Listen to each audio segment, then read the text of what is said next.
सुनो मेरे भाइयों, आपने कोरोना वायरस को तो देखा ही होगा। वो क्या था? वो था PANDEMIC, पैंडेमिक। पैंडेमिक यानी एक ऐसी चीज जो कि वर्ल्ड के लार्ज लेवल पे सबकी वाट लगा दे और बहुत बुरी तरह से इफेक्ट करे। पैंडेमिक का हिंदी में अर्थ होता है महामारी। पैन मतलब हर जगह फैला हुआ, जो कहते हैं ना ये चीज पैन इंडिया फैली हुई है, वही वाला पैन। और डेमिक मतलब दुनिया के सारे लोग। ये जो महामारी शब्द है ये आमतौर पर बीमारियों के लिए यूज किया जाता है, डिजीज के लिए। डिजीज यानी एक ऐसी चीज जो कि नॉर्मल जिंदगी के इजीनेस को खत्म कर दे। तो देखा जाए तो इतनी मेहनत से पढ़ने के बाद भी किसी को अगर जॉब ना मिले तो वो भी एक नो इजीनेस वाला ही केस होता है। जिनको जॉब मिल गई और अच्छी सैलरी कमा रहे हैं उनका तो ठीक है, लाइफ सेट। पर जिनको नहीं मिला उनका तो हर सेकंड मानो वेस्ट जाता है, बर्बाद जाता है लाइफ का। तो सवाल ये है कि क्या अनएम्प्लॉयमेंट एक लार्ज स्केल पे एक पैंडेमिक की तरफ फैल गया है?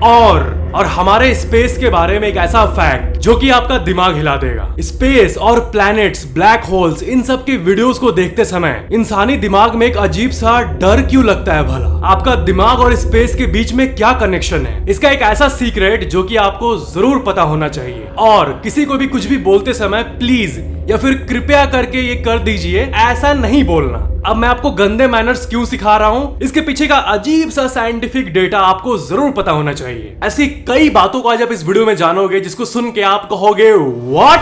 अगर आपने सब्सक्राइब करके ऑल पे क्लिक किया हुआ है तब तो ठीक है, डन। पर अगर आपने अभी तक नहीं किया तो सब्सक्राइब करके बेल आइकन पे क्लिक करके ऑल पे जरूर क्लिक कर लेना। ऑल पे क्लिक करने से नई वीडियो रिलीज होते ही आपके फोन में तुरंत चली जाएगी without any delay. Fact number 8, आप एक बार ये कमेंट देखो, भैया मुझे स्पेस और स्पेस प्लैनेट से डर क्यों लगता है, प्लीज इसके बारे में बताइए। आपको पता है पॉपुलेशन के कई लोग ऐसे हैं जिनको एक ऐसा स्पेस वीडियो दिखाऊंगा, जैसे कि मान लो ये वीडियो है। सोलर सिस्टम के अनंत गहराइयों में कई ऐसे बॉडीज हैं जहां से रेडिएशन धरती रिसीव करता है, और वो रेडिएशन सिर्फ सोलर सिस्टम के अंदर से ही नहीं आता बल्कि डीप स्पेस से भी आता है। अब क्या है कि ऐसे क्लिप्स जब प्ले होते हैं तो बहुत लोग डर जाते हैं। मतलब स्पेस, प्लैनेट्स, ब्लैक होल, तारे, ये सब देख के या फिर ये जो वीडियोस होते हैं इनको फील करके एक अलग सा डर लगता है कि हम लोग स्पेस में एक ऐसा रॉक है धरती नाम का, उस पे हम लोग अपना जिंदगी व्यतीत कर रहे हैं। और ये ब्रह्मांड तो कितना अनंत है, कहां तक फैला हुआ है, कहां से गामा रेडिएशन आ रहा है, ये रेडिएशन आ रहा है, वो रेडिएशन आ रहा है। तो ये जो पूरा डीप स्पेस है वो कितना खतरनाक है। तो हाँ, आपने जो कमेंट किया है ये सिर्फ आपको ही नहीं होता है बल्कि पॉपुलेशन के बहुत % लोगों को होता है, और इसमें कोई अजीब बात नहीं है। देखो मेजोरिटी लोगों का अवेयरनेस वैसे भी लाइफ तक है कि हाँ हम लाइफ जी रहे हैं, लाइफ लिव कर रहे हैं, बस हो गया। अब जो लोग अवेयर हैं आपके और मेरे जैसे, उनको पता है कि हाँ धरती है, धरती के बाहर सोलर सिस्टम है, उसके बहुत बाहर मिल्की वे प्लैनेट है, उसके बाहर मल्टी यूनिवर्स का एक सेट है। तो ये सब बातें जिनको पता होती है, इसका अवेयरनेस जिनको होता है, उनको डर लगना एकदम स्वाभाविक है। तो आपको अजीब फील करने की जरूरत नहीं है। फैक्ट नंबर 7, ये फैक्ट आपका दिमाग हिला देने वाली है लिटरली। 108, इस नंबर को आपने एक सेक्रेड नंबर की तरह देखा होगा, और हिंदुइज्म के बहुत सारे रिचुअल्स में, जैसे कि माले के 108 बीट्स या फिर मंत्र को 108 बार पढ़ना, 108 बार अभिषेक करना, ये सब तो आपने देखा ही होगा 108 को लेके। अब बात यह है कि 108 सिर्फ इतना ही तक सीमित नहीं है। इस पूरे वर्ल्ड के लेवल पे 108 नंबर का एक बहुत ही स्पेशल स्टेटस है। बुद्धिज्म में ये माना जाता है कि हमारे अंदर 108 अर्थली टेम्पटेशंस होते हैं, जो कहा जाता है ना काम, क्रोध, लोभ, लालच, ये सब मिला के कुल 108 क्वालिटीज होते हैं जिसको कि ओवरकम करने के बाद ही कोई इंसान इनलाइटनमेंट तक पहुंच पाएगा। और एस्ट्रोनॉमी में भी 108 का एक सिग्निफिकेंस है। सूरज और धरती का जो डिस्टेंस है वो अप्रोक्सीमेटली 108 टाइम्स है सूरज के डायमीटर का। और बड़ी अजीब बात है कि बिल्कुल वैसे ही धरती और चांद का जो डिस्टेंस है वो चांद के डायमीटर का 108 गुना है। यानी ये तीनों बॉडीज, सूरज, धरती और चांद, तीनों 108 के मिस्ट्री में रंगे हुए हैं। अब किसी इंसान ने जाके हथौड़े से सूरज, चांद, धरती को तो बनाया नहीं, ये तो नेचुरली बना। तो ऐसा कोइंसिडेंस होना बहुत ही गजब बात है। अब आते हैं योगा में। योगा में 108 योग सूत्र होते हैं। अब आते हैं मार्शियल आर्ट्स में। मार्शियल आर्ट्स के अकॉर्डिंग हमारे शरीर में, एक ह्यूमन बॉडी में 108 प्रेशर पॉइंट्स होते हैं जो कि हम इस्तेमाल कर सकते हैं मार्शियल आर्ट्स के फाइटिंग में सामने वाले को परास्त करने के लिए, या फिर जनरल एक्यूप्रेशर पॉइंट भी बोले तो मेजरली 108 पॉइंट्स होते हैं। इसके आगे आयुर्वेद में जाते हैं। आयुर्वेद में 108 वाइटल पॉइंट्स ऑफ एनर्जी होते हैं ह्यूमन बॉडी में। ज़ोडिएक साइंस की बात करते हैं। टोटल मिला के 12 ज़ोडिएक साइंस हैं और 9 प्लैनेट्स हैं और इन्हीं का इस्तेमाल करके पूरी दुनिया भर में एस्ट्रोलॉजी काम करती है। और यहाँ पर 108 कहाँ है? 12 ज़ोडिएक साइन इंटू 9 प्लैनेट जो पॉसिबल कॉम्बिनेशंस बन रहे हैं वो 108 है। इसके बाद आता है वैदिक लिटरेचर। 108 उपनिषद मौजूद है, एंशिएंट टेक्स्ट हिंदुइज्म में। इसके बाद आते हैं संस्कृत में। संस्कृत अल्फाबेट में 54 लेटर है और कहा जाता है कि हर एक लेटर का एक मैस्कुलिन एनर्जी है और एक फेमिनिन एनर्जी है, जिसे कि शिव और शक्ति कहते हैं। तो 54 शिव और 54 शक्ति, टोटल 108 लेटर्स है संस्कृत में। और इसी डेटा का रेफरेंस भी आप अपने स्क्रीन पे देख सकते हो। अब आते हैं म्यूजिक पे। इंडियन क्लासिकल म्यूजिक में टोटल 108 रिदमिक साइकिल्स हैं, 108 ताल हैं। अब आता है डांस पे। इंडियन डांस फॉर्म्स जैसे कि भरतनाट्यम। भरतनाट्यम में टोटल 108 करनाज है, यानी की मूवमेंट, जो डांस के समय मूवमेंट होता है वो 108 है भरतनाट्यम में। और आपको एक अनरिलेटेड सा चीज बताता हूँ, इसमें कोई स्पिरिचुअल चीज तो नहीं है, लेकिन बेसबॉल जो गेम है उसमें जो बॉल यूज किया जाता है उसमें एग्जैक्टली 108 स्टिचेस होते हैं। अब इसका तो कोई खास अब ये बॉल में होता है वो कोई स्पिरिचुअल बात तो नहीं है, लेकिन 108 वाले लिस्ट में ये भी फिट बैठ जाता है, इसलिए आपको बता दिया। बाकी इसके पहले का जो भी बताया मैंने वो सब एक बहुत ही अजीब कोइंसिडेंस है। म्यूजिक, डांस, सूरज चांद, संस्कृत के लेटर्स, आयुर्वेद, योग, सब में 108 का सिग्निफिकेंस है। फैक्ट नंबर 6, किसी भी बात में अगर आप प्लीज बोलते हो, प्लीज या फिर कृपया करके का इस्तेमाल करते हो तो उससे पॉजिटिव इफेक्ट आता है या नेगेटिव?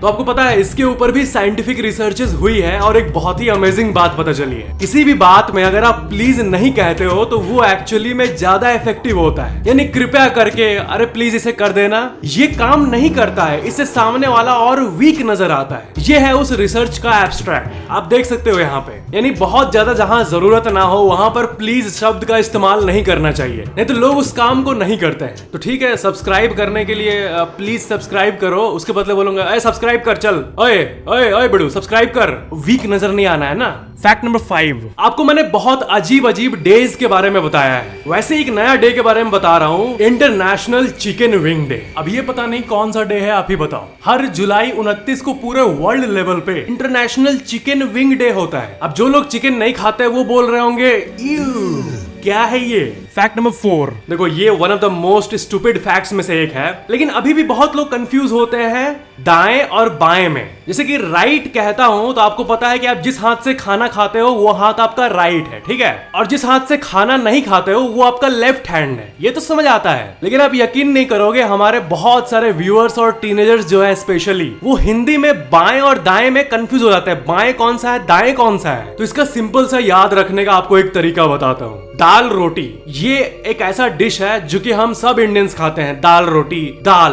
दाल तो पीते होगे ना आप, तो द से दाल और द से दाएं।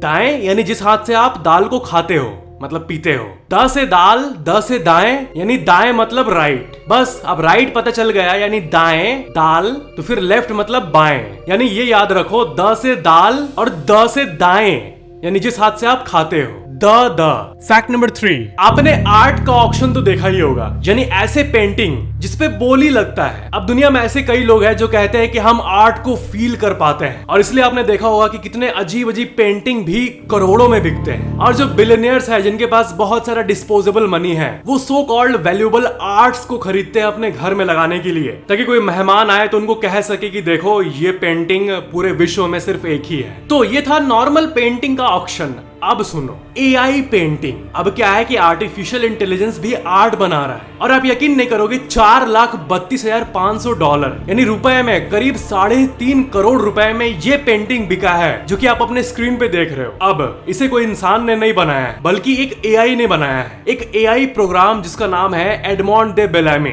उसी ने इस आर्ट को बनाया था। यानी जो लोग पेंटिंग करके अपना लाइफ बिता रहे थे उनका भी अब जॉब छीन लो एआई अब हर कुछ में घुस रहा है। यानी ये जो पेंटिंग आप अपने स्क्रीन पे देख रहे हो, ये सबसे महंगा पेंटिंग है एआई के द्वारा बनाया गया, जो कि बिका हो 3.5 करोड़ रुपए। फैक्ट नंबर 2, नासा का सिस्टम या फिर इसरो का सिस्टम जब चांद पे कनेक्ट होता है या फिर मार्स प्लैनेट पे कनेक्ट होता है तो बहुत लोग सोचते हैं कि वो लोग ऑफ कोर्स इंटरनेट का इस्तेमाल करते होंगे, राइट? इंटरनेट से कनेक्ट होता है। तो देखो ये असल में रॉन्ग है। इंटरनेट वो नहीं है, वो इंटरनेट की तरह ही एक कनेक्शन है, लेकिन ध्यान से सुनो, स्पेस के इंटरनेट को डीप स्पेस नेटवर्क कहा जाता है, DSN, यानी स्पेस का इंटरनेट, डीप स्पेस नेटवर्क। हमारा चंद्रयान ये सब कनेक्ट होते हैं धरती के मशीन से इसी डीप स्पेस नेटवर्क के द्वारा। अब स्पीड में ना बहुत अंतर होता है। आपके घर में 10 Mbps, 50 Mbps, 100 Mbps का स्पीड मिलता होगा इंटरनेट का नॉर्मली, लेकिन आप यकीन नहीं करोगे, जब वॉयेजर लॉन्च हुआ था, वॉयेजर स्पेसक्राफ्ट जो अभी सोलर सिस्टम के भी पार पहुंच गया है, उसका स्पीड बस 160 बिट्स पर सेकंड था, यानी kbps से भी कम। और न्यू होराइजन स्पेसक्राफ्ट का स्पीड था 1 to 2 किलोबिट्स पर सेकंड। यानी आपको अंदाजे के लिए बता दूं, अगर आप स्पेस से मेरे इस वीडियो को डाउनलोड करोगे तो आपको कितना टाइम लगेगा पता है? आप नॉर्मली करोगे तो शायद 1 मिनट से कम में ही या 1.5 मिनट में हो जाएगा ये वीडियो डाउनलोड यूट्यूब पे। पर अगर मान लो यही हम डीप स्पेस नेटवर्क में है, आप गए हो सैटर्न पे और आप चाह रहे हो कि चलो फैक्टिक्स का वीडियो देखता हूं, अब लाइव तो प्ले होगा नहीं, ऑनलाइन बफरिंग इतना होगा कि आप देख ही नहीं पाओगे, तो आप सोचोगे कि डाउनलोड करके देख लेता हूं। तब आप डाउनलोड पे लगाओगे तो लगभग 9 से 12 घंटे लग जाएंगे 5-10 मिनट वीडियो को डाउनलोड करने के लिए। अब इसी टेक्नोलॉजी से इतना सारा कुछ Chandrayaan, rover mission, Voyager possible हो पाया। लेकिन अब जाके नासा ने एक नया लेजर कम्युनिकेशन टेक्नोलॉजी को निकाला है, जिससे कि कम से कम 600 Mbps स्पेस में भी आ पाएगा, लेकिन ये अभी डेवलपमेंट में है। और करंटली 2024 के बाद जो भी स्पेसक्राफ्ट लॉन्च होते हैं उसमें जो स्पीड होता है वो करीब 6 Mbps का होता है, जो कि डिसेंट है, यानी वीडियो आपका 1 घंटे में डाउनलोड हो जाएगा। और पहले वाला हद 1-2 kbps का स्पीड तो मैंने आपको बता ही दिया। यानी स्पेस में स्पीड को अचीव करना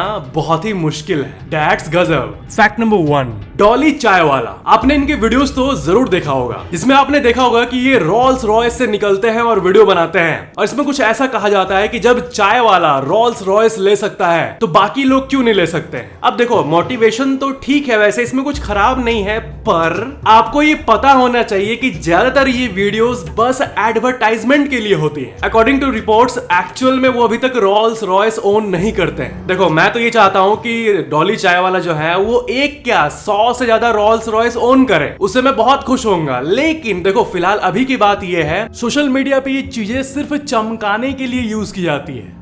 लोगों को फेक सपने दिखाया जाता है। यार, एक असल रोल्स रॉयस को ओन करने के लिए इतनी मेहनत और अकल लगती है जितना आम इंसान सोच भी नहीं सकता। और सोशल मीडिया में ऐसी इन्वायरमेंट बन गई आजकल कि आपके पास कोई लग्जरी चीज ना हो तो आप बेकार हो, और ये सोच बिल्कुल भी ठीक नहीं है। ज्यादातर इनके जो कार वीडियोस होते हैं वो सब डीलरशिप का एडवर्टाइजमेंट होता है, और ज्यादातर यूथ आपको सोशल मीडिया पे सपने बेचते हैं जिनका कोई एक्चुअल वैल्यू नहीं होता है। सोशल मीडिया की दुनिया से बाहर निकले तो आप ही देखो ना कैसा सीन बन गया है कि रिचार्ज अगर 40 से 100-150 रुपए महंगा हुआ है तो हर मंथ 40 रुपए देने में लोगों को महंगा लग रहा है, ज्यादातर लोअर मिडिल क्लास लोग के लिए। अपर मिडिल क्लास की तो बात ही कुछ और है, लेकिन मेजोरिटी की बात कर रहा हूं मैं। तो मैं यहाँ पर सोशल मीडिया का पॉइंट जॉब और अनएम्प्लॉयमेंट वाले फैक्ट पे इसलिए कहा क्योंकि लोग सोशल मीडिया से बहुत इन्फ्लुएंस होते हैं, ये सोचते हैं कि इस पे एक करियर बनाएंगे, और इसी चक्कर में बहुत सारे स्टूडेंट्स पढ़ाई को छोड़ देते हैं, और इसी चक्कर में बिना लॉन्ग टर्म का सोचे ही बहुत लोग आजकल के पढ़ाई छोड़ दे रहे हैं। तो ये बात गलत है, पढ़ाई नहीं छोड़नी चाहिए। और जॉब्स की बात करें तो रिसेंटली आपने ऐसे आर्टिकल्स को देखा होगा कि 3400 पोस्ट ओपन हुआ एक जगह पे जॉब पोस्ट, और 17 लाख लोगों ने अप्लाई किया। या फिर एयर इंडिया के 1800 वैकेंसीज के लिए 15,000 लोगों ने अप्लाई किया। देखो, ये सब तो देखकर तय है कि इंडिया में जॉब्स की कमी है। कोई कितना भी टेक्निकल एनालिसिस कर ले इस अनएम्प्लॉयमेंट वाले सिचुएशन का, ये तो साफ साफ कहा जा सकता है कि भले ही इंडिया का जीडीपी बहुत तेजी से ग्रो कर रहा हो, इंडिया का इकोनॉमी ग्रो कर रहा है, नो डाउट। इंडिया के जो बैंक्स है वो ग्लोबल रिसेशन पीरियड में भी ग्लोबल बैंक्स के मुकाबले काफी अच्छा परफॉर्म कर रहे हैं, लेकिन इंडिया में जॉब्स की मात्रा हद से ज्यादा कम है। भारत का जो पॉपुलेशन है वो पूरे धरती पे सबसे ज्यादा है। जितनी तेजी से पॉपुलेशन बढ़ रही है, जॉब्स उतने तेजी से नहीं बढ़ रहा है। और ये हर एक बीते दिन के साथ इतनी बड़ी प्रॉब्लम बनते जा रही है कि जो फ्यूचर जनरेशन है प्रोबेबली वो भी खतरे में है। जिनको जॉब मिल गया वो तो रिलैक्स्ड है, और गवर्नमेंट जॉब मिल गया तब तो वो अलग ही केस है, वो अल्ट्रा रिलैक्स्ड है। लेकिन अगर आप पूरे देश को जूम आउट करके देखोगे तो अगर जॉब्स ना बढ़े तो देश का ये जो जीडीपी का प्रोग्रेस है वो किस काम का। अब यहाँ पर एक जरूरी सा आपको लॉजिक देता हूँ, सुनो इसको ध्यान से। अगर आप ये समझ लिए तो आपको बहुत कुछ समझ आ जाएगा। आप बोलोगे अच्छा ऐसा ये कारण है। अब सुन लो एक बार। बहुत लोग पूछते हैं कि भारत का जीडीपी बढ़ रहा है और ग्लोबल एवरेज से बहुत ज्यादा बढ़ रहा है, इकोनॉमी अच्छा कर रहा है, इंडियन स्टॉक मार्केट ने तो रिटर्न्स के मामले में फाड़ कर रख दिया है। लास्ट कुछ सालों में बहुत रिटर्न्स कमाया है इन्वेस्टर्स ने। पर ये पैसा किधर जा रहा है? कंपनी में जॉब्स कम है तो ये कमा कौन रहा है? अगर भारत ओवरऑल मजबूत हो रहा है तो कमा कौन रहा है? तो आपको एक सीक्रेट बताता हूँ जीडीपी के बारे में। एक देश को लो, मान लो ये गोल सा सिंपल सा देश है, इसमें 10 लोग रहते हैं और मान लो 7 लोग अनएम्प्लॉयड और 3 लोग बहुत ज्यादा अमीर है। 3 कंपनीज है और वो भर के प्रॉफिट कर रही है। तो फिर पता है जीडीपी ग्रोथ आएगा 10%, 20% क्वार्टरली। यानी जीडीपी एक डीप लेवल पे देश के लोगों के सक्सेस को नहीं दिखाता है, एक देश के सक्सेस का ट्रू मेजर नहीं है। अगर 7 लोग अनएम्प्लॉयड है और 3 लोगों के पास अंधा पैसा है और वो पैसा बढ़ रहा है तो उस देश का जीडीपी फेनोमेनल आएगा। लेकिन उसका फ्यूल क्या है?